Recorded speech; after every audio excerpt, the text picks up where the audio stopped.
Hi అండి, అందరికీ నమస్తే. నేను మీ 90s అశోక్. ఈరోజు సండే కాబట్టి ఒక అవేర్నెస్ వీడియోని తీసుకొచ్చేసాను అనమాట. సో మనందరికీ పిల్లలు ఉంటారు. అందరికీ మన పిల్లలు ముద్దుగా కనిపిస్తారు, లడ్డూల్లాగా, యాపిల్స్ లాగా కనిపిస్తారు. ఖచ్చితంగా ముద్దు పెట్టుకోవాలనిపిస్తుంది. సో మనం మాట్లాడబోయేది దాని గురించే అనమాట. కాబట్టి ఈ వీడియో చూడండి. ఇలా బేబీస్ని లిప్స్ మీద కిస్ చేసేది మామూలుగా మన ఇండియాలో అయితే మ్యాక్సిమం ఎంకరేజ్ చేయరు. అది మీకు తెలుసు, నాకు తెలుసు.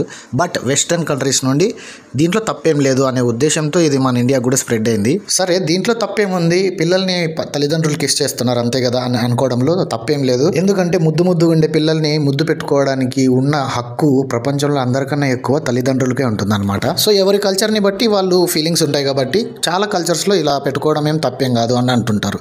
బట్ ఎవరో చేస్తున్నారు కదా అని చెప్పి దాన్ని నార్మలైజ్ అయిపోయి అది ఫాలో అవ్వడం మనం చేసే తప్పు అనమాట. సో పిల్లల్ని ఇలా లిప్స్ మీద కిస్ చేయడం వల్ల వచ్చే డిసడ్వాంటేజెస్ ఫస్ట్ చూద్దాం, తర్వాత అడ్వాంటేజ్ ఏముందో చూద్దాం. నంబర్ 1, మౌత్ ఇన్ఫెక్షన్ అనమాట. క్యావిటీస్ అనేటివి కంటేజియస్, అంటే ఒక మనిషి నుండి ఇంకో మనిషికి రావడం. మనకి క్యావిటీస్ ఉండొచ్చు, లేకపోవచ్చు. మనము పెద్దవాళ్ళం కాబట్టి మనం ఏమేమో తింటుంటాం, బిర్యానీస్, మసాలాస్, కూల్ డ్రింక్స్ ఇలాంటివన్నీ. అండ్ బయట కూడా తిరుగుతుంటాం. మన నోట్లో ఎన్నో వేల జెమ్స్ ఉంటాయన్నమాట. కాబట్టి మనం పిల్లల్ని మౌత్ టు మౌత్ కిస్ చేయడం అస్సలు మంచిది కాదు. ఇక నంబర్ 2కి వస్తే సోషలైజింగ్ అనమాట. అంటే బయట 3 years దాటిన పిల్లలందరినీ కూడా తీసుకెళ్లి స్కూల్లో పడేస్తున్నారు. ఇంట్లో పేరెంట్స్తో ఇలా కిస్ చేసుకోవడం అలవాటయ్యి బయట స్కూల్లో కూడా వేరే పిల్లలతో అదే చేసే ఛాన్సెస్ ఎక్కువ ఉన్నాయన్నమాట.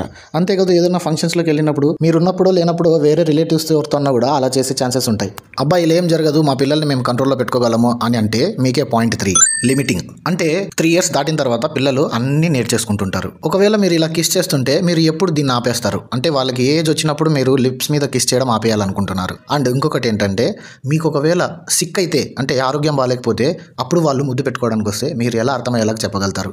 లేదు, ముద్దు పెట్టుకోవాలని వాళ్ళు ఏడిస్తే ఏం చేస్తారు? అంటే లిమిటింగ్ అనమాట. ఎక్కడ లిమిట్స్ ఏంటి అనేది వాళ్ళకి ఎలా తెలుస్తుంది? సరే, కొంచెం లేట్ అయినా పర్వాలేదులే, మానేస్తారు అని అనుకుందామా? లేదు, అలా అనుకోవడానికి లేదు. ఎందుకంటే బయట వేరే కిడ్స్ వాళ్ళ పేరెంట్స్ ఒప్పుకోరు. ఫర్ ఎగ్జాంపుల్, మా అబ్బాయికే ఎవరైనా వేరే పిల్లలు వచ్చి అలా లిప్స్ మీద కిస్ పెడుతుంటే నేనే ఒప్పుకోను. సో ఇలా మనం చూసుకుంటే లిప్స్ మీద కిస్ పెట్టడం వల్ల డిసడ్వాంటేజెసే ఉన్నాయన్నమాట చాలా వరకు. ఇప్పుడు అడ్వాంటేజ్ గురించి మాట్లాడితే గూగుల్లో కానీ ఎక్కడన్నా సెర్చ్ చేసి చూడండి, ఒకే అడ్వాంటేజ్ చూపిస్తారు.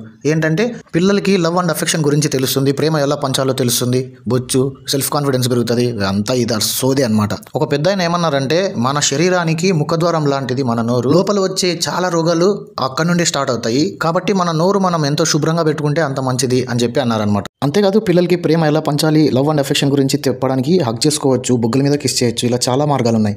సో మీ కిడ్స్ని మీరు ఏమన్నా ఇలా లిప్స్ మీద కిస్ చేసుకుంటున్నారా? ఒకవేళ చేస్తుంటే ఎప్పుడు ఆపేయాలనుకుంటున్నారు? ఈ వీడియో చూసి ఆపేస్తారా? కామెంట్ చేయండి. అండ్ ఈ వీడియోలో నేను చెప్పింది నిజమే అని మీకు అనిపిస్తే ఫాలో చేయండి.